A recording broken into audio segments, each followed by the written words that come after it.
하나님께서 이 시간 여러분과 또 여러분의 가정에 은혜 베풀어 주시기를 간절히 축원드립니다.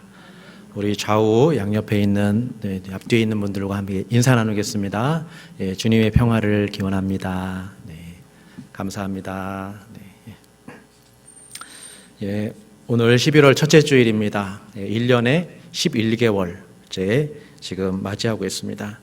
한 번쯤 한 해를 돌아보면서 하나님이 우리에게 베풀어 주신 은혜를 돌아보길 원합니다. 그리고 우리가 하나님 앞에 예배하는 백성으로 잘 살아왔는지를 한번 돌이켜보기를 원합니다. 지난번에 우리는 요셉의 인생을 우리가 한번 말씀을 들었습니다. 17세에 형들의 손에 팔려서 노예 생활을 하다가 30세에 애굽의 총리의 자리에 올랐습니다.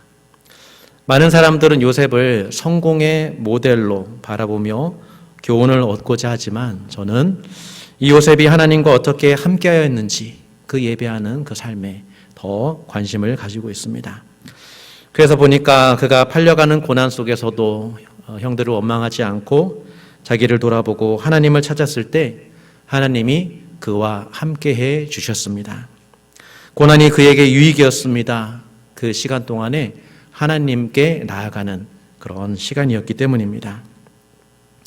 깊은 고난의 시간을 통해서 요셉은 마음의 중심에 그 하나님을 예배하였습니다.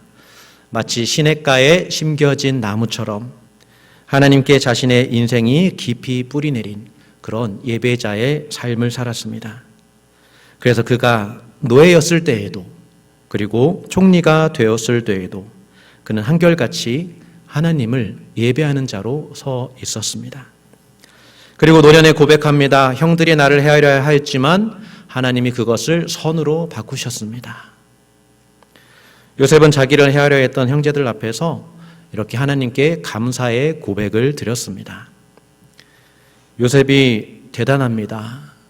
그가 총리에 올랐다는 게 대단한 게 아니라 그가 자기 마음대로 할 수 있는 권세를 가졌음에도 불구하고 하나님을 예배하며 교만에 빠지지 않았다는 것, 바로 그것이 요셉의 대단함입니다.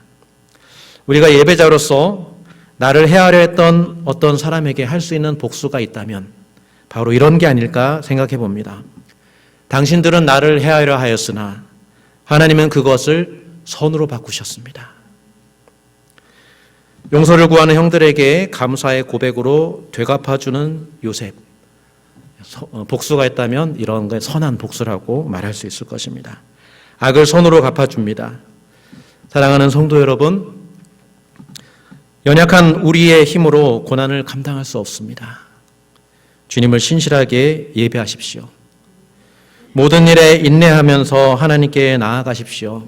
그러면 때가 이르면 여러분에게 감사의 고백을 선물로 주실 것입니다. 지난번에 예배자로서의 모습에 우리가 집중해 보았다면 오늘은 요셉을 통해서 하나님의 백성을 향한 뜻이 어떻게 이루어가는지를 한번 살펴보고자 합니다.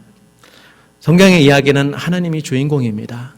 하나님이 자기 백성을 부르시고 인도하시고 그 백성을 통해서 온 세상을 다스리시고 온 세상에 복을 주시고자 하십니다. 오늘 주시는 말씀을 통해서 또 이 하나님께서 저와 여러분을 만나 주시고 또 말씀해 주시기를 간절히 축원드립니다. 우리가 오늘 읽은 말씀은 요셉이 총리가 된 후 자기를 팔아버린 형들 앞에서 자신을 처음으로 밝히면서 한 말입니다. 이렇게 시작합니다. 나는 당신들의 아우 요셉이니 당신들이 애굽의 판자라. 요셉을 팔아버린 사건, 그거는 아버지 야곱은 모릅니다.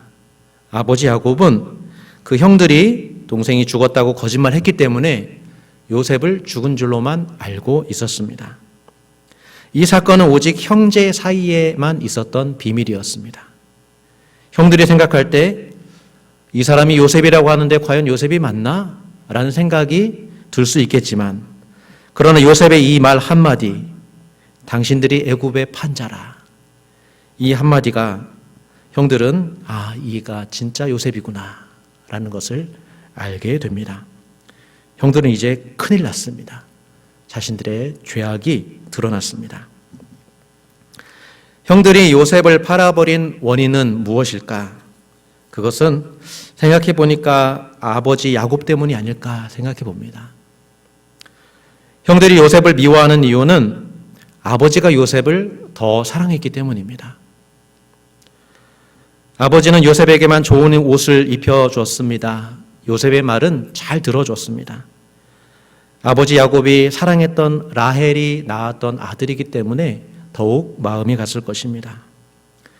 그런데 형들도 아버지의 사랑을 받고 싶어 했습니다. 자식이 부모의 사랑을 받고 싶은 건 너무도 당연합니다. 아버지의 사랑을 받고 싶었기 때문에 요셉을 더 질투하고 미워했습니다.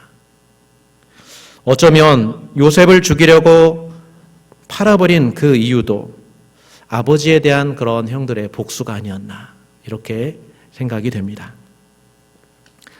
제가 둘째 아이가 생겼을 때 첫째 아이가 둘째 아이를 몰래 괴롭히는 모습을 본 적이 있습니다. 그냥 겉으로 봐서는 나쁜 짓을 한 것입니다. 그렇게 해서는 안 됩니다.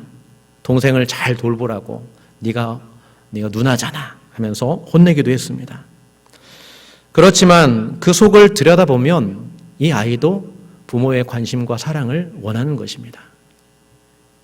그때 아이의 행동을 혼내기보다는 좀 아이의 마음을 알아주면 좋지 않았을까 이런 후회되는 순간이 있습니다.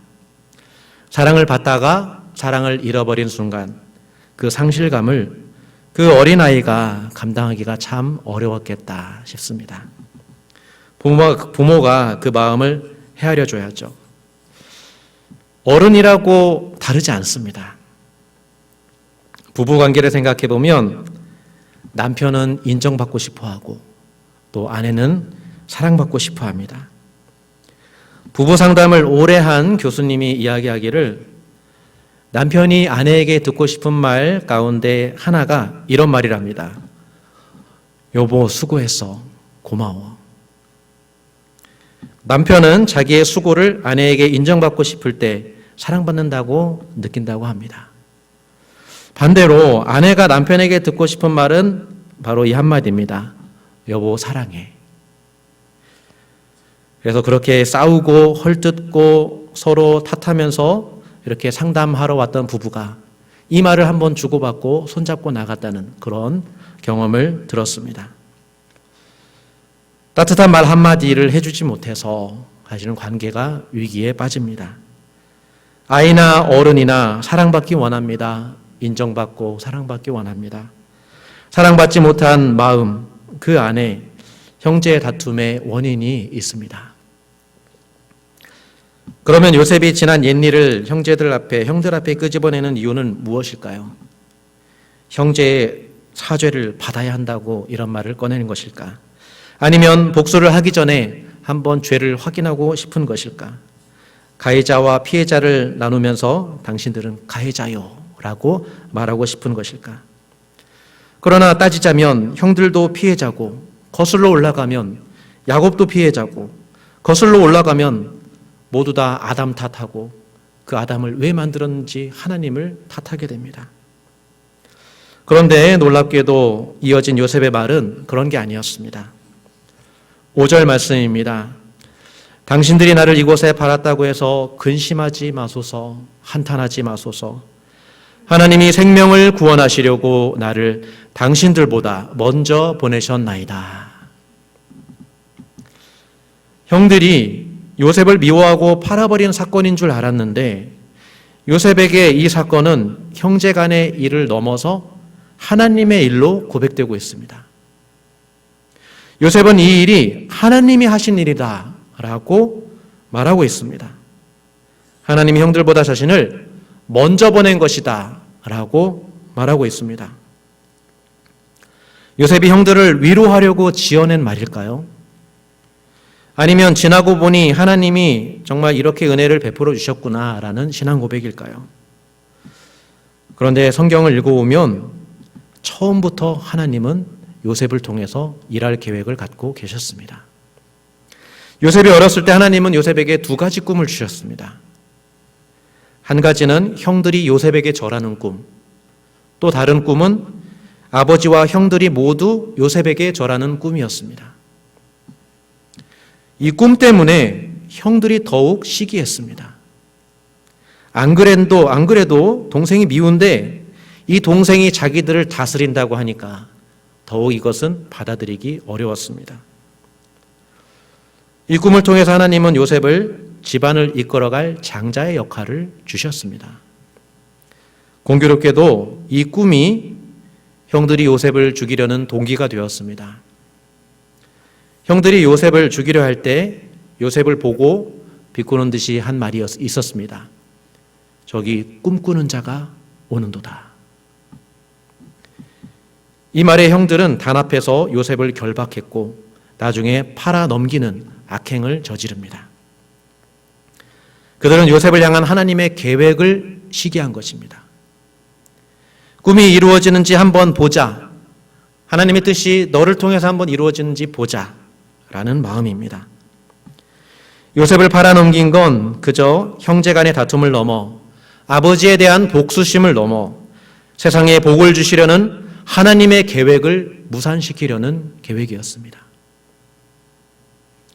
야곱과 이스라엘을 향한 하나님의 계획, 아브라함에게 주신 하나님의 약속, 많은 자손을 주시고 큰 나라가 되게 하셔서 세상에 복을 주시려는 그 하나님의 계획을 한번 보자라는 것이죠. 우리는 여기에서 형제 간의 미움과 원망이 커지면 어떻게 하나님의 뜻을 대적할 수 있게 되는지 보게 됩니다. 에베소서 4장 26절, 27절 말씀입니다. 우리 PPT 한번 띄워주실게요. 네, 함께 읽어보겠습니다. 시작. 분을 내어도 죄를 짓지 말며 해가 지도록 분을 품지 말고 마귀에게 틈을 주지 말라. 형제니까 질투와 미움으로 정말 어떤 때는 분한 마음이 들 때가 있습니다. 그러나 성경은 경고합니다. 지체 누구에게라도 이 분을 품지 마십시오. 그 분노를 키우지 마십시오. 작은 분노에 먹이를 주고 틈을 주게 되면 누구든지 마귀의 도구가 될 수 있다라고 경고합니다. 지체 간의 분노와 다툼이 세상을 섬기고 복이 되어야 될 그런 교회의 사명을 무너뜨리는 것이죠. 최초의 형제살인은 분노의 결과였습니다. 하나님은 아벨의 제사를 받으셨고 가인의 제사를 받지 않으셨습니다. 창세기 4장 5절입니다. 우리 PPT 한번 보시겠습니다. 함께 읽겠습니다. 가인과 그의 제물은 받지 아니하신지라 가인이 몹시 분하여 안색이 변하니. 하나님이 그러지 말라고 경고했지만 가인은 이 분노를 다스리지 못하고 형제 아벨을 죽였습니다. 분노를 품은 형제 살인은 하나님을 거역한 결과입니다. 예수님은 마음으로 형제를 미워하는 것, 그것도 살인이며 하나님을 거역하는 것이다 라고 경고했습니다. 꿈꾸는 자 요셉, 이렇게 형제의 미움 가운데 팔려가는 고통을 당합니다. 하나님의 계획이 위험에 처한 것처럼 보입니다. 그러나 하나님은 자신의 뜻을 이어가십니다. 형들은 요셉을 팔아 하나님의 계획을 무산시키려 하였지만 하나님은 그것을 선으로 바꾸셨습니다. 하나님은 요셉과 함께 하셨고 요셉은 그 고난 속에서도 이 하나님을 붙들었습니다. 하나님이 요셉에게 생명이 되어 주셨습니다. 그 모든 고통을 견딜 수 있도록 하나님은 요셉과 함께 해 주셨습니다. 하나님께서 은혜 주셔야 우리는 예배자가 될 수 있습니다. 하나님이 함께하지 않으면 우리는 고통 가운데에서 결코 예배드릴 수가 없습니다. 오늘도 세상은 아직도 형제 자매인 우리를 대적하고 있습니다. 우리 가장 가까이에 있는 형제와 자매들의 그 미움을 통해서 이를 꾸미려고 하고 있습니다. 형제가 형제를 넘어뜨리게 하고 있습니다. 함께 있을 때 상처받게 하고 또 미워하고 분한 마음이 들게 하고 그래서 서로 하나 되지 못하게 방해합니다. 그렇게 우리에게 고통을 주고 있습니다. 우리를 통해서 세상에 복을 주시려는 하나님의 계획이 또 차질을 빚게 됩니다. 그런데 요셉은 자신의 마음을 이런 분노에 내어주지 않습니다. 고통당했지만 형들을 향한 복수심에 자신의 마음을 내어주지 않았습니다. 하나님께 뿌리 내렸고 하나님을 더욱더 신실하게 예배하는 자가 되었습니다. 그러자 하나님께서 그의 마음을 조금씩 고쳐주셨습니다. 형들 손에 팔린 지 약 20년 정도 지난 후에 요셉은 결혼도 하고 가정을 이루어서 아들을 낳았는데 그 아들의 이름을 므낫세라 지었습니다. 그 이름의 뜻은 하나님이 내게 내 모든 고난과 내 아버지의 온 집 일을 잊어버리게 하셨다라는 그 뜻입니다. 요셉의 고백입니다. 하나님이 요셉에게 은혜를 주셨죠. 하나님이 요셉에게 고쳐주시는 방법은 그 고난을 잊어버리게 하시는 것입니다. 20년이 지난 후에야 이렇게 말하는 것을 보면 요셉이 받은 고난과 고통이 얼마나 깊고 컸는지를 우리는 생각해 볼 수 있습니다. 어떻게 그 고통을 잊을 수 있을까? 생각해 보면 생각할수록 더 깊이 파고드는 가시와 같았을 것입니다. 그런데 요셉은 자신의 마음을 그 상처에 집중하지 않았습니다. 상처와 분노에 뿌리 내리지 않고 하나님께 뿌리 내렸습니다. 그 생명 시냇가에 뿌리를 내려 하루하루 예배하는 마음으로 그렇게 살아갔습니다. 그리고 가정을 이루었고 아들을 낳았습니다. 하나님이 그 자녀 생명의 복을 그에게 주셨습니다. 이것이 고통을 잊게 해주시는 하나님의 은혜입니다. 뭔가 은혜가 특별한 게 있다라고 생각할 수 있지만 하나님은 그렇게 특별하게 일하시지 않습니다.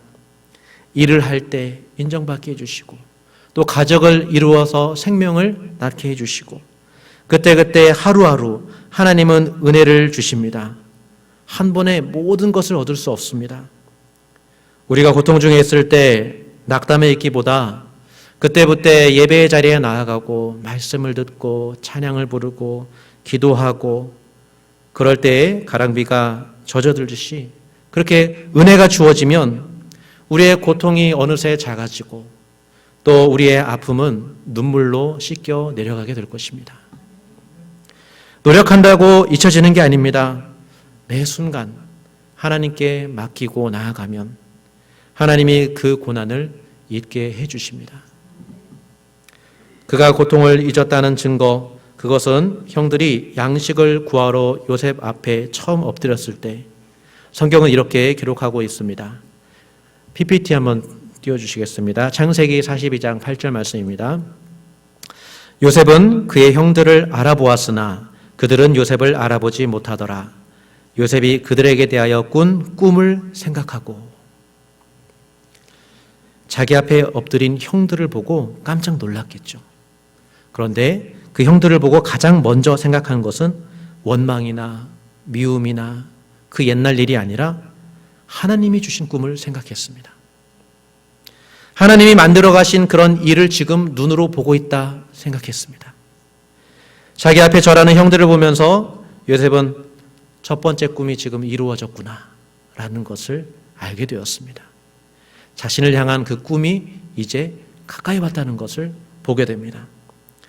요셉은 꿈을 해석할 줄 아는 사람입니다.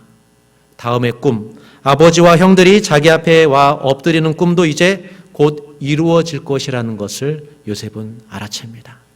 그래서 요셉은 하나님의 백성들이 기근을 피해 애굽으로 이주할 수 있도록 모든 준비를 다 하기 시작합니다. 이제 때가 되었습니다. 애굽의 양식을 구하러 다시 요셉을 찾아온 그 형들에게 오늘 말씀으로 이제 자신을 밝히면서 이제 근심하지 마소서, 한탄하지 마소서, 죄책감을 느끼는 형들의 마음을 위로합니다. 하나님이 큰 구원으로 당신들의 생명을 보존하고 당신들의 후손을 세상에 두시려고 나를 당신들보다 먼저 보내셨습니다. 그래서 이를 위해서 하나님이 나를 애굽 온 땅의 통치자로 세워주셨습니다. 또 내가 이를 위해서 애굽에서 고센 땅을 미리 준비해 놓았습니다. 이제 이곳으로 오셔서 나와 가까이 지낼 수 있게 해 주십시오. 요셉은 형제들을 하나님의 구원 계획 안으로 초청합니다. 하나님의 백성의 그 크신 그 하나님의 그 계획 안으로 불러드립니다. 그러면서 형들을 먼저 위로하죠.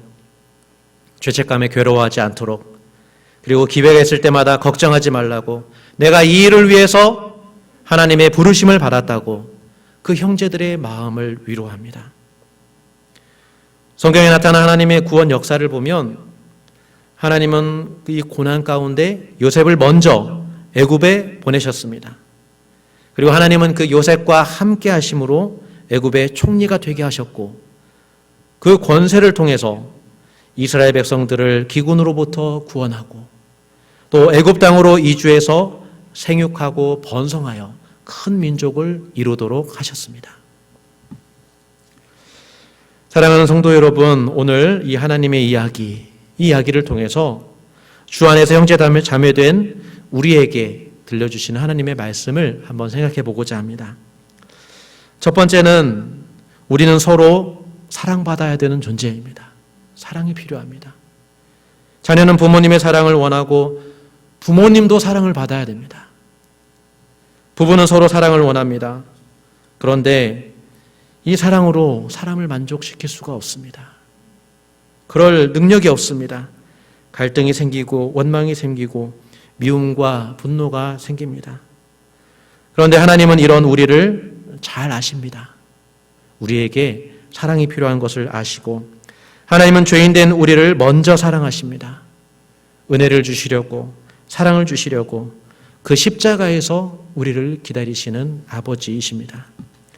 우리가 그 하나님께 나아가면 우리를 위해서 사랑하는 아들을 주신 그 하나님의 사랑을 받게 됩니다. 누구든지 오라, 와서 생명을 얻으라 하십니다.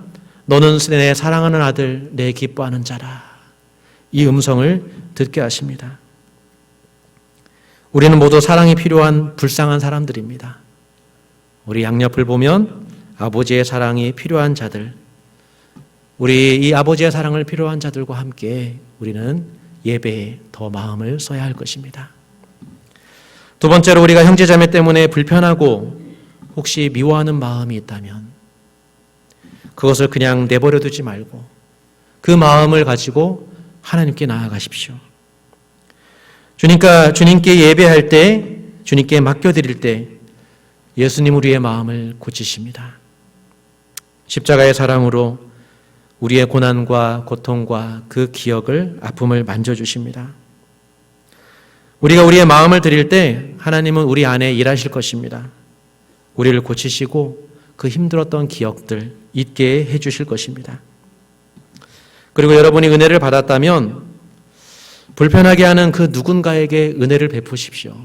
걱정하지 말라고, 근심하지 말라고, 자책하지 말라 말해 주십시오.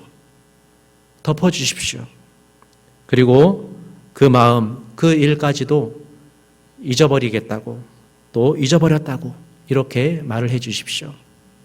그렇게 서로 덮어주는 우리의 모습이 필요합니다. 마지막으로 형제 간의 화해와 용서는 주님의 뜻을 이루는 방법입니다. 우리는 예배하는 백성으로 세상의 빛으로 부름받았습니다. 우리가 무엇으로 세상을 밝히 비출 수 있을까요? 우리가 하나님 앞에 사랑받는 자녀로서, 그리고 형제 자매로서 그렇게 우리의 모습을 증거하는 것입니다. 내 마음의 미움이, 내 안의 작은 분노가 마귀가 틈타는 도구가 될 수 있음을 늘 항상 기억하십시오. 늘 항상 주의하십시오. 그동안 우리의 모습을 회개하고 돌이켜 세상을 섬기는 그런 복된 사명을 회복하는 그런 교회가 될 수 있기를 간절히 기도해 주십시오. 이제는 추수의 계절입니다. 우리가 무슨 열매로 주님을 찬양할 수 있을까? 무슨 열매로 주님께 나아갈 수 있을까? 우리가 하나님께 예배할 때 하나님은 우리 안에 일하시고 열매를 맺게 해주십니다. 우리가 형제 자매를 사랑할 때, 바로 그것을 회복할 때 하나님은 우리 안에서 놀라운 일을 행하실 줄 믿습니다. 우리 함께 기도하겠습니다. 사랑 많으신 하나님 아버지, 우리가 사랑받는 하나님의 자녀임을 알게 해주셔서 감사합니다. 우리 안에 있는 상처와 미움, 그 분노를 다 가져가 주시고 형제 사랑하는 마음, 서로를 감싸줄 수 있는 마음으로 가득 채워주시옵소서. 사랑 없는 이 세상에 주님의 사랑을 전할 수 있는 교회로 회복시켜 주시옵소서. 예수님의 이름으로 기도합니다. 아멘.